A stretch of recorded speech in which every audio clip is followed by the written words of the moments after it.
ସତ କହୁଛି କହବେ ସତ କହ ସତ କହ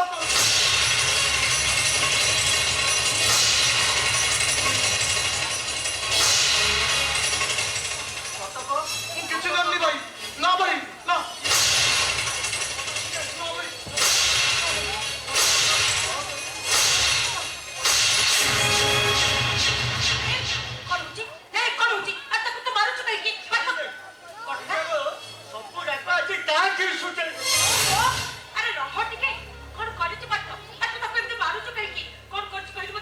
ଶୁଣିବୁ ଏଇଟାକୁ କମ୍ପଲସରି ଟିସି ଦେଇ ସ୍କୁଲ ବାହାର କରାଯାଏ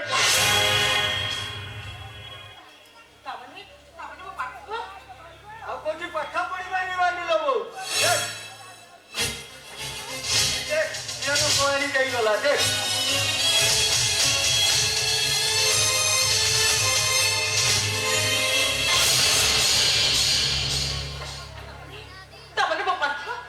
ଆଉ କୋଉଠି ପାଠ ପଢିପାରିବ ତୁ କଣ କହୁଛୁ ଟିକେ ଖୋଲିକିରି କହୁନୁ କହିଲି ପା ଏଣିକି କହିଦେ ଭଲ ଭଲ ଝିଅ ଦେଖି ପୁଅ ପ୍ରେମ କରୁ ପ୍ରେମ କଣ ହେଲା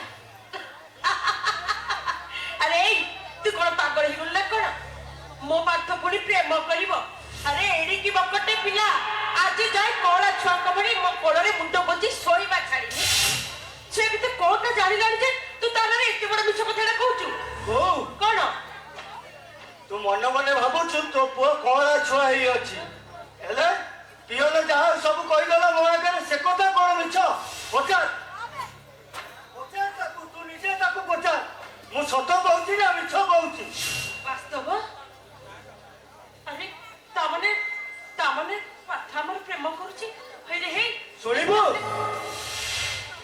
ରଞ୍ଜିତ କନ୍ୟା ଝିଅ ସାନିଆକୁ ଏଇଟା ପଡେ ପ୍ରେମ କରୁଛି ପ୍ରେମ ତାହେଲେ ସେଇଥିପାଇଁ କଣ ସେମାନେ ମୋ ପାଠକୁ ବାହାର କରିଦେଇଛନ୍ତି ହଁ ଲୋ ବୋଉ ତା ଜୀବନରେ ସେ ଆଉ କୋଉଠି ପାଠ ପଢି ପାରିବନି ଲୋ ବୋଉ ଆଉ କୋଉଠି ପାଠ ପଢି ପାରିବନି ଆରେ ତାହେଲେ ଏବେ ହବ କଣ ପିଲାଟି ବେଳୁ ଏ ଘରର ବୋଝକୁ ମୁଣ୍ଡରେ ମୁଣ୍ଡେଇ ଅଣ୍ଟା ଚଳକି ବାଟ ନ ଚାଲି ପାରିଲେ ବି ତା ପାଖରୁ ରେ ପଦେ ଶୁଣିନଥିଲି ହେଲା ଏ ବଦମାସଟା ପାଇଁ ତୁ କହ ମୁଁ କଣ ଶେଷରେ ଆତ୍ମହତ୍ୟା କରିବି ଏ ଭାଇ ଆରେ ସାମାନ୍ୟ କଥାଟା ପାଇଁ ଚୁପ କର ସାମାନ୍ୟ କଥା ଆରେ କୋଉଟା ସାମାନ୍ୟ କଥା ନାଗରାଜ ମଧ୍ୟରୁ ମଣି ଆଣିବାକୁ ହାତ ବଢିବା ଏଇଟା କଣ ସାମାନ୍ୟ କଥା ରଞ୍ଜିତ ଗଣ୍ଡା ଝିଅକୁ ଭଲ ପାଇବା ଏଇଟା କଣ ସାମାନ୍ୟ କଥା ନହେଲେ ବୋଉ ସେ ଅଲଜ୍ୟାଟାର କାନ ଧରି ବୁଝେଇ ଦେ এইটা হচ্ছে পাঠ পড়িবার বেল এ কেড়ে বাচ্য পিলাঙ্ক সাঙ্গে পড়ি মো না পকাইলে হয়তো তাকে মারিদেবি নলে মু নিজে মরিছি আরে শুনুছো বড় ভাইটা কোন কହୁଛି ତୁ ଶୁଣି ପାରୁଛୁ ନା ତୋ କାନରେ ପଶୁଛି ନା ନାହିଁ କଣ କହୁଛି ଲୋ ବୋଉ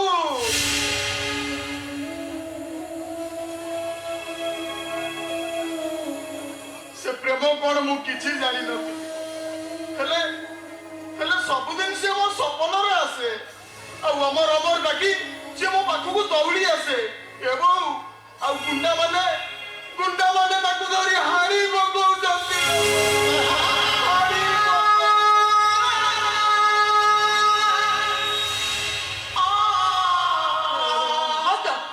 ଅନେକ ଥର ଶୁଣିଛି ରେଶମା କହି ତୁ ଚିତ୍କାର କରୁ ଏ ପାତ୍ର କହ ସେ ରେଶମା କିଏ ଆରେ କହ ସେ ମୋ ପୂର୍ବ ଜନ୍ମର ପ୍ରେମିକା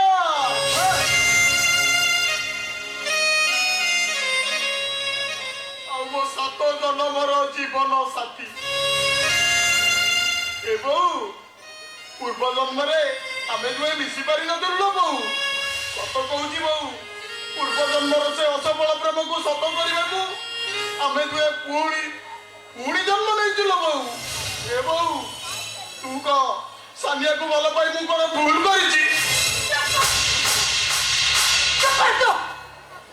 ଆରେ ତୁ ଯଦି ଠିକ ବାପର ଛୁଆ ହେଇଥିବ 10 ବର୍ଷ 10 ଦିନ କଷ୍ଟରେ ବୋଝ ଭଇରାକୁ ତୁ ସୁଧାଇବାକୁ ଚାହୁଁଥିବୁ ତାହେଲେ ମୋ ମୁଣ୍ଡ ଛୁଇଁ ନିୟମ କରି କହ ମୁଁ ଯାହା କହିବି ମାନିବୁ କହ ପାଠ ଆରେ ମୁଁ ଯାହା କହିବି ମାନିବୁ କହ ପାଠ ଆରେ ଯାହା କହିବି ମାନିବୁ ଆରେ ଟୋକାଙ୍କ ଭଳିଆ ଅନେଇଛୁ କଣ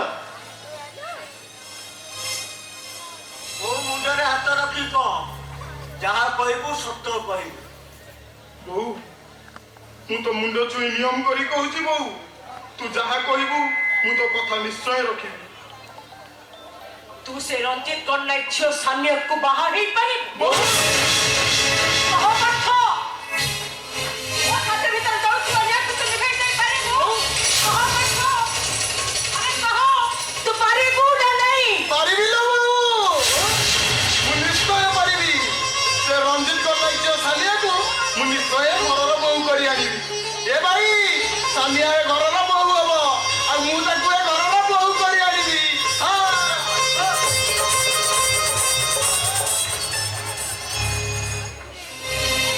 ଏବଂ ପାଠ ପଢେଇଲେ ବହୁତ ତାକୁ ଟିକେ ବୁଝାଇ ଦେ। ପିଲାଳିଆରେ ପଇସାରେ କଣ ନାହିଁ କଣ କରିବ, ତୁ ଯା ତାକୁ ଟିକେ ବୁଝାଇ ଦେ। ନା, ମୁଁ ବୁଝିପାରିବିନି। ତୁ ମା ହୋଇ ନିଜ ପୁଅଟାକୁ ଅବାଟରେ ପଠେଇ ଦଉଛୁ। ତୁ ଆମ ଜନ୍ମ କଲା ମା, ତା ସାବତ ମା। ଆରେ ଦଶରଥ କଣ ଜାଣି ଶୁଣି ସେଦିନ ରାମଚନ୍ଦ୍ରକୁ ବଣକୁ ପଠେଇ ଦେଇଥିଲେ? ସୁଭଦ୍ରା କଣ ଜାଣି ଶୁଣି ଅଭିମନ୍ୟୁକୁ ଚକ୍ରବ୍ୟୁହ ଭିତରକୁ ପଠେଇ ଦେଇଥିଲେ? ପରିସ୍ଥିତି ସେଦିନ ପରିସ୍ଥିତି ସେମାନଙ୍କୁ ବାଧ୍ୟ କରି ପରିସ୍ଥିତି ପରିସ୍ଥିତି ପରିସ୍ଥିତି ପରିସ୍ଥିତି ପରିସ୍ଥିତି କି ଦୁହାଇ ଦେଇ ବିପଦକୁ ଡାକି ଆଣିବା ମଣିଷ ପଡ଼ିଆ ନୁହେଁ ନା ବୋଉ। ତୁ ବୁଝୁନ କାହିଁକି? ବାଥଟା ଛୋଟ ପିଲାଟା, ତା ଉପରେ ଆମେ ସୁମନ, ମୁଁ, ବଡ ଭାଇ ଭଉଣୀ 2 ଜଣ ଅଛୁ, ଅଥଚ ଛୋଟ ପିଲା। ଆରେ ସେଦିନ ସେଇ ଛୋଟ ପିଲା ବିଶୁ ମହାରଣା ଟେକ ରଖିଥିଲା। ଠିକ ସେମିତି ମୋ ପାଠ ଆଜି ଯାହା କରିବାକୁ ଯାଉଛି ଏ ଦୁନିଆଟାକୁ ଭୁଲ ବୁଝୁ। ମୁଁ କହିବି ସେ ଯାହା କରୁଛି ଠିକ କରୁଛି ସେ। ତାମାନେ ପ୍ରତିଶୋଧ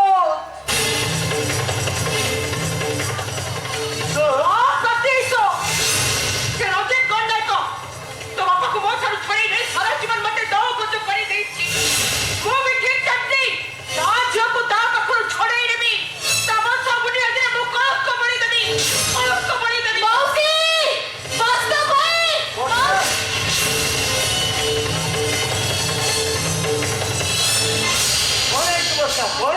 ତମକୁ ବି ମୋ ସାଙ୍ଗରେ କଟକ ଯିବାକୁ ହବ, ତା ନହେଲେ ମୋ ବାପା ମରିଯିବେ। ମାଲୋ ବାସ୍ତବ ଭାଇ ଚାଲ। ମାଉସୀ ମୋ ବାପାଙ୍କ ଦେହ ବହୁତ ସିରିୟସ୍ ଅଛି। ମୁଁ ତାଙ୍କୁ ଏବେ ମେଡିକାଲରେ ଆଡମିସନ କରିଦେଇ ଆସିଛି। ଡକ୍ଟର କହୁଛନ୍ତି 2 ବୋତଲ ବ୍ଲଡ ଦରକାର ଅପରେସନ ପାଇଁ, ତା ନହେଲେ ମୋ ବାପା ବଞ୍ଚିବେନି। ଚାଲ ବାସ୍ତବ ଭାଇ ଶୀଘ୍ର ଚାଲ। ରହମା ଆରେ ମା ଏ ବୁଢୀଟାକୁ ସାଙ୍ଗରେ ନେଇଯା।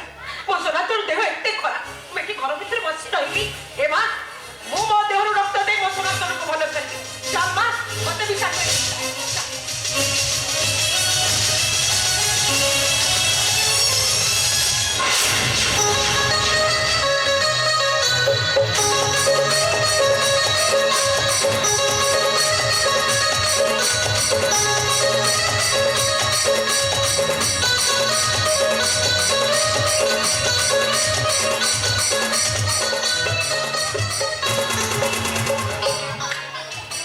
ଆଜି ଯାହା ମନଟା ହଉଛି ନାଇଁ, ଆଜି ସୁବର୍ଣ୍ଣ ସୁଯୋଗ ହାତ ଛଡ଼ା କରିବା ନାହିଁ।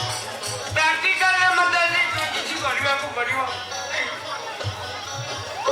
ଏକୁଟିଆ ନାଇଁ, ଆଜି ବବିଳ କାନ୍ଦିବ।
ମଝି ଦାଣ୍ଡିରେ ଲୁଗା ଫୋପାଡ଼ି ଜାଣୁ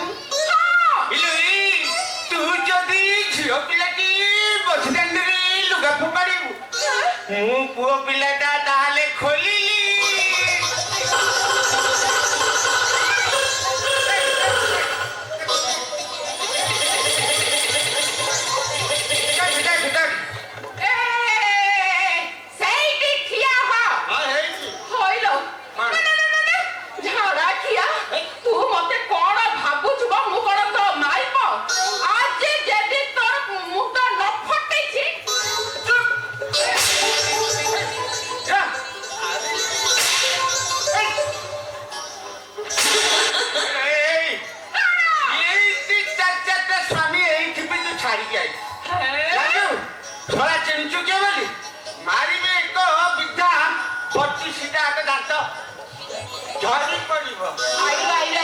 ଦେଖିବା ତୁ କେତିକି ବତିସି ବାହାର କରୁଛୁ ଠିକ ଅଛି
तू तो जानी छु हम बाबूला ड्राइवर काम छाड़ी की घरे बसे छे हम को कहथनी भाई जो कोणखिया तो फेर राजी हे गली आ जाननी से दिखरे ब्रेक मारे हां हम ब्रेक मारी छी ओ कारा ओ अरे दोसा काडाला सरकार तो मध्याह्न भोजन बाबद जहाँ दौसंती न कोई यही भलो नहीं कहनु कहनु तो कि मना कर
ଯିବ ସ୍କୁଲ ଛୁଟି ପରେ ହେଡ ମାଷ୍ଟର ଆଗରେ କଥାଟା ପକେଇବା ଆଉ କଣ ପକେଇବା କହିକି ତୁ କଣ ସିଆଡେ ପଳେଇ ଯାଉଛୁ ଯାହା କହିବାର ଅଛି ଏଇଠି କହ ଆଉ ଏଇଠି ପଇସା ନା କର ନହେଲେ ଏଇ ଜଗଣି ଛାକୁ ମୁଁ ଖାଲି ଦାନ୍ତ ବସେଇଦେବି ରହ ନାନୀ ରହ ତୁ ଏତେ ଜୋରେ ହେଇନି ହେଲେ ହବନି ମୁଁ ତାକୁ କହୁଛି କଣ କହୁଛୁ ଜୋରିମାନ ବାବଦରେ ସେ ତତେ 5 ଟଙ୍କା ଦେଇଦବ ହଇଲୋ ବାড়ি ପୋଡା ଝାଡା ଖିଆ ଆଲୋ ଶକ୍ତି କଣ ଯାଉଛୁ ବେ ଏଇଠି ଆସେ ଏମିତି ତୁ ମତେ ଟଙ୍କା ଦେଖଉଛୁ ଏମିତି ଯଦି ମୁଁ ହାତ ମାରିକି ପଡେଇକି ଯଦି ମୁଁ ଟଙ୍କା ରୋଜଗାର କରିଥାନ୍ତି ତ ଟଙ୍କା ଗଲ ପରେ ମୁଁ ଖାଲି ଶୋଇ ପଡନ୍ତି ସେଇଠି ମୋ ବୟସରେ ତୋ ଭଳିଆ ଟଙ୍କାକୁ ନାକେ ପାଣି ପିଏଇକି ଛାଡିଛି ମତେ ବାଟ ବସଉଛୁ ଟଙ୍କା ଦେଖଉଛୁ ଏ ନାନୀ ଆଉ ତାହେଲେ କଣ କରିବା କହୁନୁ କଣ କରିବା ଆଲୋ କଣ କରିବା ମାନେ କଣ ଏଇଟା ହାଇଲାଇଟ୍ କରିଦେ ହାଇଲାଇଟ କରିବୁ ଏମିତି ହାଇଲାଇଟ୍ କରିବା ହଁ। ସବୁ ଗାଁ ଲୋକ ଖାଲି ଭାବୁଥିବେ ହାଇଲାଇଟ୍ କରିଦେଲେ ଆଉ ଥାନାକୁ ଚାଲ ନାରେ ଗୋଟେ ରେପେସ୍ ଦେଇଦବା ତୁ କଣ ଆଖି ମାରୁଛୁ ତୁ କଣ ମଦଗିରି କରୁ କରୁ କଣ ଆଖି ମାଇଲୁଣୁ ମତେ ଖଳା ଭଦ୍ର ଲୋକ ଦେଖଉଥିଲା ଏଇ ଦେଖ ଦେଖ ଆରେ ହେ ଚାଲୁକି କହୁଛି ଛୁଞ୍ଚିକି ଚାଲୁକି ଗୋଟେ କଣା ନାନୀ ଲୋ ଆଗକୁ ଟିକେ କହୁନୁ କିଛି ଇଏ ତେଲ ପଡୁଛି ପ୍ରବଳ ଆ କଥା ଜମା ଶୁଣୁନି ହଁ ମୁଁ ତୋତେ ଆଖି କୋଉଥିପାଇଁ ମାରିଲି ଜାଣିଛୁ କହୁଛୁ ତତେ ମୁଁ ଆଖି ମାରିଲି ମାଇଲୁ ହେଲେ କୋଉଥିପାଇଁ ମାରିଲି ତୁ ସେଟା ଜାଣିପାରିବୁ ନାଇଁ ମୁଁ ଜାଣିପାରିଲିନି କହୁନୁ ତତେ ମୁଁ ଥାନାକୁ ଯିବାକୁ ଆରେ ଇଶାରା ହଉଛି କହିଲେ ଜଗଡ଼ିଆ ତୁ ମତେ ହିଂସା ଦଉଥିଲୁ ଆଉ ତେବେ ଭାଇ ଛାଡ଼ିବି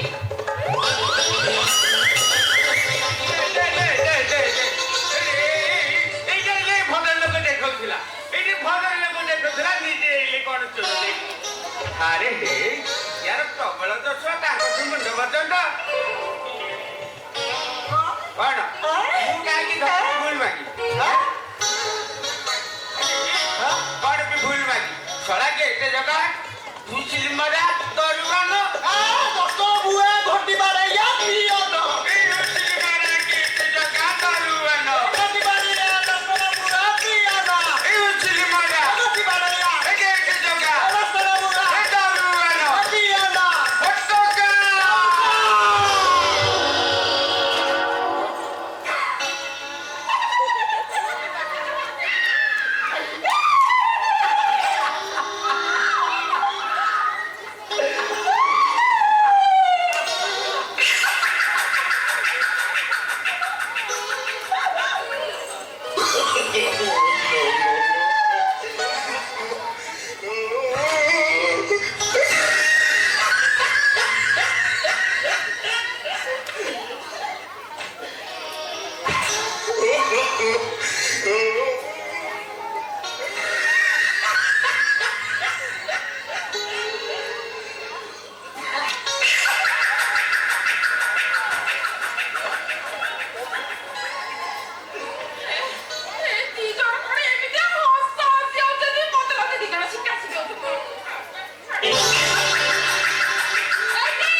ମାନେ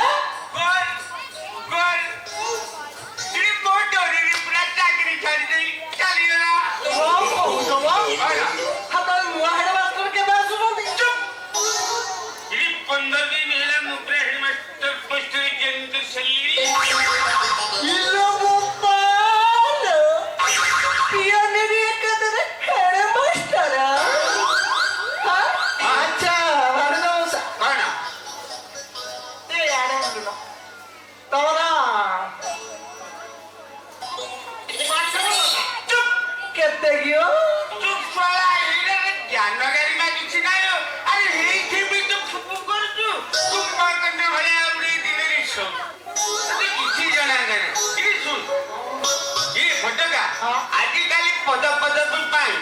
କିଛି ଶିକ୍ଷାଗତ ଯୋଗ୍ୟତା ଦରକାର ନାହିଁ। କଣ କହୁଛ ମ? ଏଇ ଦେଖୁନୁ ଆମ ଚେୟାରମ୍ୟାନଟା ଏଇ ଦିନକ ପାଇଁ ଖରି ସିଲଟକୁ ଦୁଃଖରେ ନାହାନ୍ତି। କିନ୍ତୁ ଆମ ବିଜୟ ବାବୁ ଆଜ୍ଞା ଆସନ୍ତୁ। ଆଜ୍ଞା ନମସ୍କାର। ଆଜ୍ଞା ଆଜ୍ଞା ଏଇ ଫଟୋଟା ଏଇ ଗୋଟେ ରାଜ୍ୟର ମୁଖ୍ୟମନ୍ତ୍ରୀ ରାବଡି ଦେବୀ ତାଙ୍କ ଶିକ୍ଷାଗତ ଯୋଗ୍ୟତା କେତେ ଜାଣିଛୁ? ମୁଁ ଜାଣିନି। ସିଏ ତ ଗୋଟେ ରାଜ୍ୟର ମୁଖ୍ୟମନ୍ତ୍ରୀ ହେଇପାରିଥିଲେ। ମୁଁ ବର୍ତ୍ତମାନ ରହିଲି ଅସୁବିଧାଟା କଣ ହେଲା? ନାଇଁ କଣ ଛୁଟିଲା?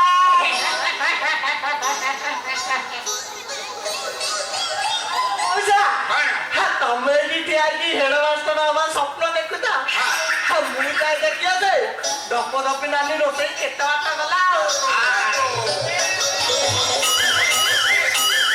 ତୁ ଏକୁଟିଆ ଛିଆଣିଆ ଖୋଜ ହେଡମାଷ୍ଟର ଏଠି ଠିଆ ହେଇଛନ୍ତି। ତୁ ତ ମନ ଇଚ୍ଛା ପିଇବୁ। ମୁଁ ଯିବି। ତୁ ଯାଇପାରିବୁନୁ। ଯିବେ। ଏଇ ହେଡମାଷ୍ଟର ସ୍ପିକିଂ ତୁ ଯାଇପାରିବୁନୁ। ଇଏ ହେଡମାଷ୍ଟର ମୁଁ ଯିବି। ଫଟୋକା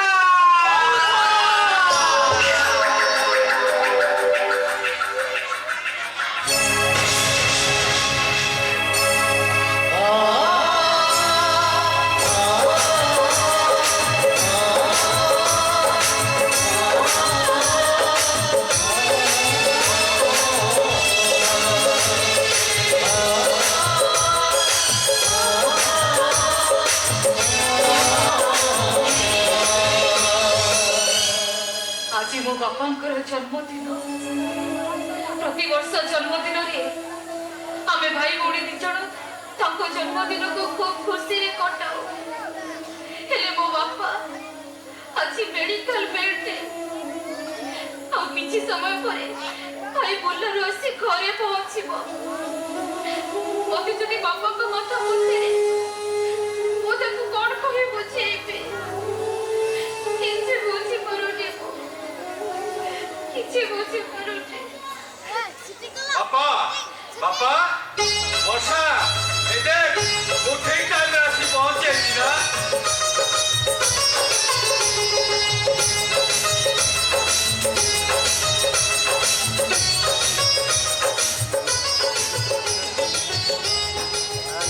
ଭାଇ ଆରେ ମୋ ସୁନା ଡାକି ଭଉଣୀର ମୁହଁଟା କଣ ଶୁଖି ଯାଇଛି।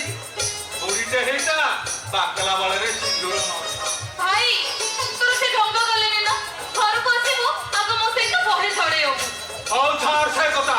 ଆଗେ କହିଲୁ ଫୁଲ ଚନ୍ଦନ ଭୋଗରାଗ ଆଉ ବାପାଙ୍କ ପ୍ରିୟ ନଡ଼ିଆ ଚିତଉ ଏସବୁ ଯୋଗାଡ଼ କରିଛୁ ତ? ଆରେ ଆଜି ପରା ବାପାଙ୍କର ଜନ୍ମଦିନ। ଭାଇ ବର୍ଷା ତୁ କାନ୍ଦୁଛୁ କଣ ହେଇଛି? ଆଜି ଭଳିଆ ଦିନରେ ବାପାଙ୍କ କଥା କହିବାରୁ ତୁ ଏମିତି କାନ୍ଦିଲୁ କାହିଁକି? ବାପାଙ୍କ ଜନ୍ମଦିନ ପାଳନ କରିବା ଆମ ଭାଗ୍ୟରେ ନାହିଁ ଭାଇ। ମାନେ ବାପା 2 ମାସ ହେଲା ମେଡିକାଲରେ ଅଛନ୍ତି। ବାପା ମେଡିକାଲରେ ଅଥଚ ତୁ ଯାଇନୁ କି ମତେ ଜଣେଇନୁ? କହ ବର୍ଷା କଣ ହେଇଛି ବାପାଙ୍କର? ସେ କେମିତି ଅଛନ୍ତି? କହ ବର୍ଷା। ଆରେ ତୁ କିଛି କହୁନୁ କାହିଁକି? ନା ମୁଁ ଏ ସଙ୍ଗେ ସଙ୍ଗେ କଟକ ଯିବି। କହ ବର୍ଷା ବାପା କୋଉଠି ପ୍ରାଇଭେଟରେ ଅଛନ୍ତି? ଭାଇ ତୋର ଯିବା ଦରକାର ନାହିଁ। ଆଜି ବାପାଙ୍କର ଆସିବାର ଅଛି।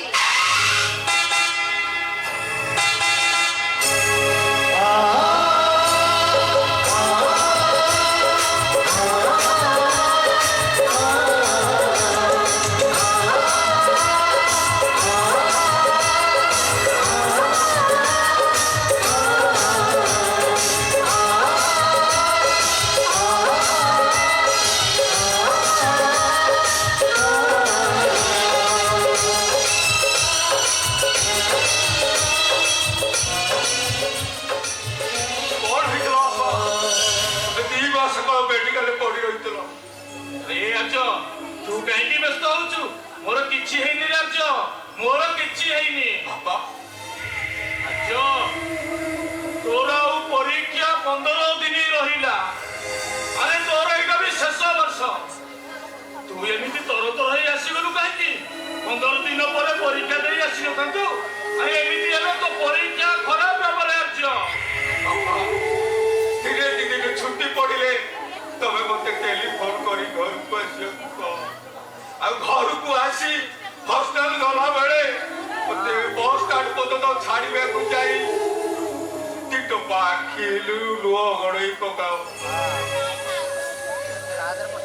ଆଉ ମୁଁ ନ ରହିଲେ ତମ ଜନ୍ମଦିନ ପାଳନ ହୋଇପାରିବନି ବୋଲି ତମେ ଜିଦ୍ କର। ଏସବୁର ବ୍ୟତିକ୍ରମ କରି ଯାଇଛି। କଣ ହେଇଛି ବାପା କୁହ? ଆରେ ଆକ୍ସିଡେଣ୍ଟ ରେ ଆର୍ଯ୍ୟ। ଆକ୍ସିଡେଣ୍ଟ ସବୁ ବଦଳେଇ ଦେଇଛି ରେ ଆର୍ଯ୍ୟ। ଆକ୍ସିଡେଣ୍ଟରେ ମୋ ହାତଟା କଟିଗଲା ଆଉ ମୋ ଚାକିରିଟା ବି ଚାଲିଗଲା। ବାପା ଆର୍ଯ୍ୟ, ଆରେ ତୁ ଏମିତି ଅଧୈର୍ଯ୍ୟ ହେଲେ ମଉସାଙ୍କ ହାତଟା କଣ ଫେରି ଆସିବ? ଆରେ ବର୍ଷାକୁ କିଏ ବୁଝେଇବ? ମଉସାକୁ କିଏ ସାହାଯ୍ୟ ଦବ କହିଲୁ? ମୁଁ ଖାଲି ଭାଙ୍ଗି ପଡୁରେ ବାପ। ମୋ ଭାଗ୍ୟକୁ 2 ମାସ କାଳ ବାପା ମେଡିକାଲରେ ପଡି ରହିଲେ। ମୁଁ ଏମିତି ଗୋଟେ ହତଭାଗା ପୁଅ ଯେ ତାଙ୍କ ସେବା କରିବାର ସୁଯୋଗରୁ ମୁଁ ବଞ୍ଚିତ ହେଲି। ମୁଁ ତ ବାପାଙ୍କ ପାଖରେ ଥିଲି, ବାସ୍ତବ ଭାଇ ବି ତାଙ୍କ ପାଖରେ ଥିଲେ, ତାଙ୍କର ତ କିଛି ଅସୁବିଧା ହେଇନି। ଅସୁବିଧା ହେଇନି କହି ତୁ ମତେ ବୁଝେଇ ପାରିବୁନି ବର୍ଷା। ମଣିଷ ଜନ୍ମ ହେଇଥାଏ ଭାଗ୍ୟ ଜିତିବା ପାଇଁ। ମୁଁ ଏମିତି ଗୋଟେ ହତଭାଗ୍ୟ ପୁଅ ଯେ ବାପାଙ୍କର ସେବା କରିବାର ସୁଯୋଗରୁ ବଞ୍ଚିତ ହେଲି। ମୋ ପିତୃ ଋଣ ମୁଁ ସୁଝିବି କେମିତି? ଆରେ କାହିଁକି ବ୍ୟସ୍ତ ହଉଛୁ? ଆରେ ମୋର କିଛି ହେଇନି ଆର୍ଯ୍ୟ। ଆରେ ସେମାନେ ତତେ ନ ଜଣେଇବା ପାଇଁ ମୁଁ ପରା ସେମାନଙ୍କୁ ମନା କରିଥିଲି। ଆରେ ଏ ଆର୍ଯ୍ୟ, ତତେ ଜଣେଇଥିଲେ ତୁ ଆସି ଅଧିକାଟା କଣ କରିଦେଇଥାନ୍ତୁ କହିଲୁ? ଆର୍ଯ୍ୟ, ତୋ ମେଣ୍ଟାଲିଟିର ଛୁଆ ନା, ବରଂ ତୋ ପାଠ ପଢାରେ ଏଠି ଡୋରି ବନ୍ଧା ହେଇଥାନ୍ତା।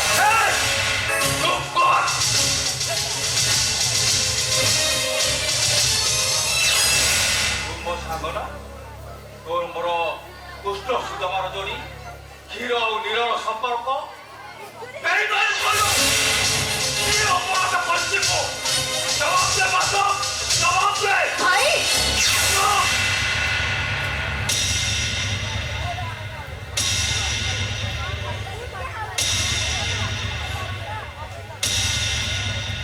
ତୁ ମୋ ଗେଲା ଭଉଣୀ ନା, ତୁ ମତେ ସ୍ନେହ କରୁ, ଶ୍ରଦ୍ଧା କରୁ, ଭକ୍ତି କରୁ। ତୁ ବି ଲୁଚାଇଲୁ। ତମେ ମାନେ ଏତେ ବଡ଼ ଘଟଣାକୁ ମୋ ପାଖରେ କାହିଁକି ଲୁଚାଇ ରଖୁଛ? ଆରେ ମାନେ ଲୁଚେଇ ନାହାନ୍ତି, ମୁଁ ସେମାନଙ୍କୁ ଲୁଚିବା ପାଇଁ ବାଧ୍ୟ କରିଥିଲି। ଆର୍ଯ୍ୟ, ଆକ୍ସିଡେଣ୍ଟ ଖବର ପାଇଲେ ତୋ ପାଠ ପଢାରେ ଅସୁବିଧା ହବ। ଆରେ ମୋ ଆକ୍ସିଡେଣ୍ଟରେ ମତେ ଯେତିକି ବାଧିନି, ତୋ ପାଠ ପଢା ଖରାପ ହେଲେ ତାଠୁ ମତେ 100 ଗୁଣ ଅଧିକ ବାଧିବ। ସେଇଥିପାଇଁ ମୁଁ ସେମାନଙ୍କୁ ମନା କରିଥିଲି ରେ ଆର୍ଯ୍ୟ, ମନା କରିଥିଲି। ଆର୍ଯ୍ୟ, ତୁ ପାଠ ପଢିବୁ, ଇଞ୍ଜିନିୟର ହବୁ, ସେ ଆଶାଟା ମୋର କେଡ଼େ ବଡ଼ ଆଶା କହିଲୁ ରେ ଆର୍ଯ୍ୟ, କେଡ଼େ ବଡ଼ ଆର୍ଯ୍ୟ। ଏ ଆର୍ଯ୍ୟ, ତୁ ବଡ଼ ଘଟଣାଟା ଘଟିଲା ପରେ ତମେ ମୋ ପାଖରେ କାହିଁକି? ଆର୍ଯ୍ୟ, ମୋର ସପନଟା କଣ ବଡ଼ ନୁହଁ ଆର୍ଯ୍ୟ? ବାପା ତୁ ପାଠ ପଢିବୁ, ଆରେ ଇଞ୍ଜିନିୟର ହବୁ, ଆର ପୁରରେ ତୋ ମା ଆତ୍ମାଟା ଶାନ୍ତି ପାଇବ ରେ ଆର୍ଯ୍ୟ। କହିଲୁ ଆର୍ଯ୍ୟ, ମୋ ଆଶାଟା କଣ? ମୋ ଆଶାଟାও ବହୁତ ନୁହଁରେ। ଜୀବନ ଅପେକ୍ଷା ମୋ ପାଠ ପଢାଟା କଣ ଏତେ ବଡ଼? ବଡ଼, ବହୁତ ବଡ଼। ଆରେ ଆକାଶଠୁ ବଡ଼ ରେ ଆର୍ଯ୍ୟ, ଆକାଶଠୁ ବଡ଼।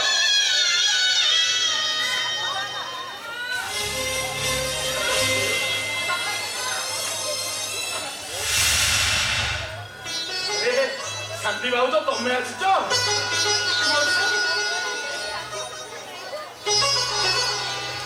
ସୁମନ, ତୁ ଆସିଛୁ?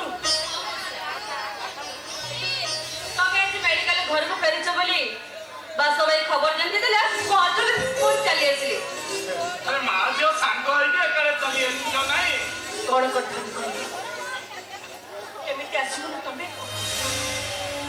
ବୈଶାଖର ଡହ ଡହ ତତଲା ଖରାରେ ମତେ ଟିକେ ଛାଡ଼ିଦେବାକୁ ଯାଇ ଯୋଉ ବରଗଛ ନିଜ ମୁଣ୍ଡ ଉପରେ ଖରା ହେଇକି ସହି ଯାଉଛି ସେଥିରୁ ଗୋଟେ ଡାଳ ଚାଲିଗଲା ବୋଲି ମୁଁ କଣ ଫୁଲିଛି?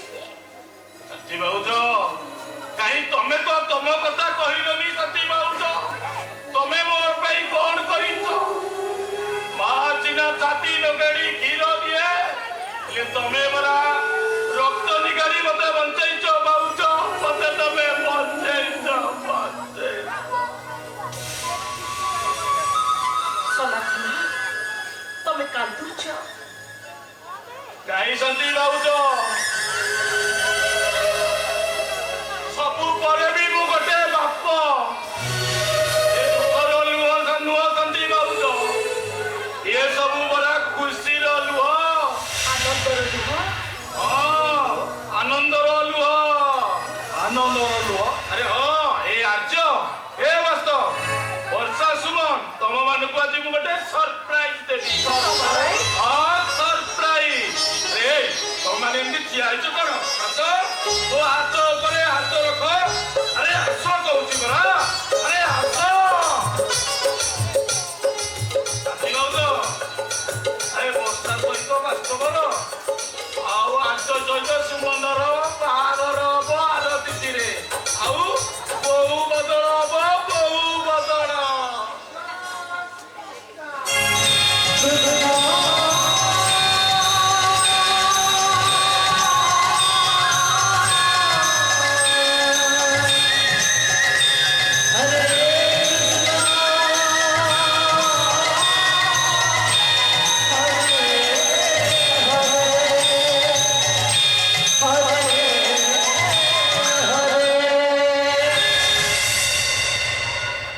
ভুল করিল তবে ভুল করিল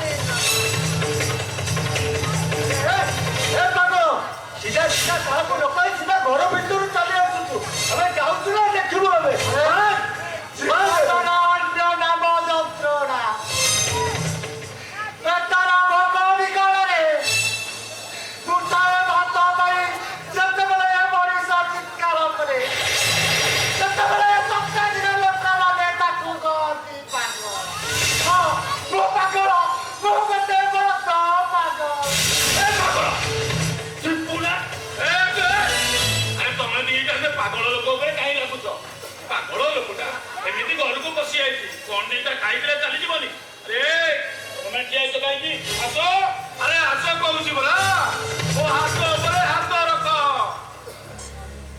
ସାଥୀ ଭାଉଜ ଆର ତିଥିରେ ବର୍ଷା ସହିତ ବାସ୍ତବର ଆଉ ଆର୍ଯ୍ୟ ସହିତ ସୁମନର ବାହାଘର ହବ ବୋହୁ ବଦଳ ବୋହୁ ବଦଳ ପୁଣି ଭୁଲ କହିଲା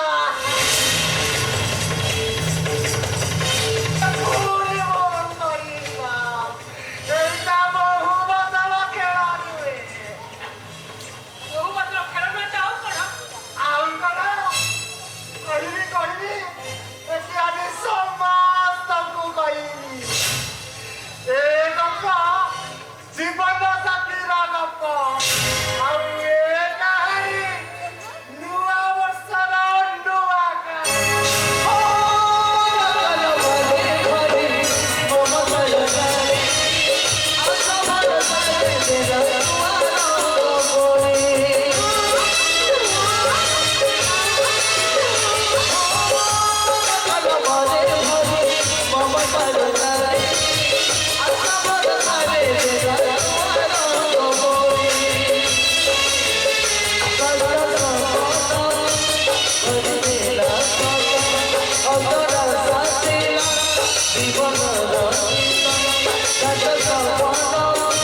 କିଛି ନୁହେଁ ମୁଁ ଖାଲି ଭାବୁଛି ମୋ ଭଙ୍ଗା ପଞ୍ଜୁରୀରେ କଥା କୁହା ଶାଢ଼ୀଟାକୁ ରଖିପାରିବି ତ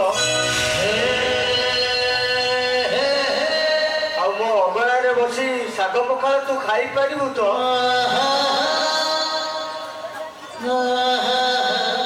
ଆଉ ମୋ ଭଙ୍ଗା କୁଡ଼ିଆକୁ ତୁ ଆପଣାର କରିପାରିବୁ ହଁ ବାସ୍ତବରେ ପାରିବି ପାରିବି ବର୍ଷା ତମର ସେ ନଡ଼ା ଚପର ଘର ମୋ ପାଇଁ ତ ଜନ୍ମର ପ୍ରବଳ ଲିପ ମାଟି ଅଗଣା ତ ମୋ ପାଇଁ ଫୁଲର ବିଛଣା ଆଉ ଯୋଉ ବିଛଣାରେ କେବଳ ଥିବି ମୁଁ ଆଉ ତମେ ବର୍ଷା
रे